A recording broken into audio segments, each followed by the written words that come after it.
nga présenté wu d'abord. waaw maa ngi tudd Malick Ndiéguène maire de la commune de Kër Socé. ok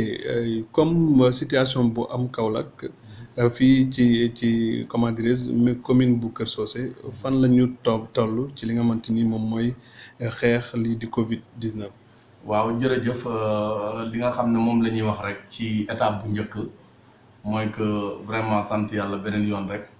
bu ko defee ñun ñëpp ñu xam ne Covid bi ba léegi mi ngi fi donc muy ñun muy ñeneen ñëpp war nañoo xam ne li nga xam ne moom lañ santaane woon mooy respect mesures barrières yi ak sensibilisation bi ak yëpp war nañ ko continuer bu ko defee ba jéem a xeex feebar bi li nga xam ne nag moom moo concerné commune Kër Socé wax dëgg yàlla commune bu ne nag da ngay dem au-delà sa capacité financière parce que budget bu ñu programmé li nga xam ne moom la ñu war a jëmale ci pandémie bi souvent nag mun ngay dem ba année bi jeex léegi nga épuiser sa budget foofu donc nag temps yi nga war a am pour régler situation yi loolu noonu day fekk année bi jeex nga jëmaat ci procédure budgétaire 2021 donc parfois da nga bëgg a intervenir mais c'est difficile mais de toute façon ñun ci commune Kër Socé def nañ fi intervention yu bëree bëri intervention yi nag bi ci njëkk wax dëgg yàlla lii di ay lave-mains produits phytosanitaires bu mu ci mënta doon vraiment def nañ ko ci marché yi def nañ ko ci place publique yi def nañ ko ci jumaa yi def nañ ko ci lieu public yeeg yëpp bi ñu ko defee ba pare tam wër nañ 71 villages yi yëpp bépp place bu mat rek bu mel noonu rek doté nañ ci leen lave-mains yeeg yooyu yëpp ñu pare jëm nañ ci écoles yi désinfecté nañ écoles yi donc jox nañ leen ay masques jox nañ leen ay produits lave-mains yeeg yooyu yëpp yi nga xam ne tey ji moo war ci mbir mi ñu ngi koy def ba jëm ci jumaa yeeg jàkka yi donc defaat nañ beneen intervention ba ñetteelu intervention yoo xam ne ba léegi ba année bi jeex rek te bi nga xam ne moo ci mujj vraiment lu mat presque 23 tonnes ci ay vivres joxe nañ ko mi ngi nii sax tuuti moo ci des bon ñu jox ci lu mat vraiment ci yi nga xam ne ñoom ñooy imam yi nekk ci dëkk bi gannaaw bu ñu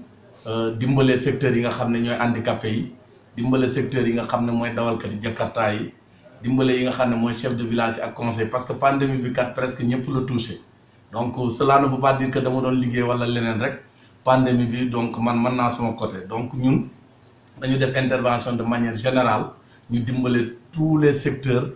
de la population de Kër Socé que ça soit handicapé yi dawalkati jakarta yi chef de village yi conseil yi ak ren ñëpp dimbale nañ bu ci mujj nag mooy bi nga xamee ne tey jii lu dem ci 110 imam yoo xam ne bon aide bi touché na leen jëm ci lu mat 75 daara ci commune bi aide bi touché na leen ñu jëm aussi ci ñi nga xam ne ñoo nekkoon ci population bi omission ci ndimbal li nga xam ne président de la République mi ngi ko doon joxe donc muy que kon bi ñu commencé ba léegi ñun mësuñu bàyyi suñu loxo di accompagner pandémie bi xaj na nag dem nañ ba année bi jeex donc suñu budget day épuisé wu donc yi ci bëri dootul mën a ne il faut ñu voter beneen budget waaye loolu tëreewul maire aussi tim ci ay moyens xam léeg-léeg mu jënd ay masques ay produits continuer ba pare aussi continuer sensibilisation bi ak acteurs yi nga xam ne ñoo ko séq ñun ñëpp ñu baxel que ne pandémie mi ngi fi ba léegi ñu jëm ko xeex rek comme ni ñu ko doon defee respecter mesures barrières yi incha allah rabbi je pense que combat bi bu continuer nii même si on n'a pas les possibilités comme ni ñu ko doon defee bu njëkk ñu def ko en attendant ñu régler suñu budget yi mais en tout cas ñu ngi ci lancé boobu ba léegi di xeex feebar bi ànd ci acteurs yëpp.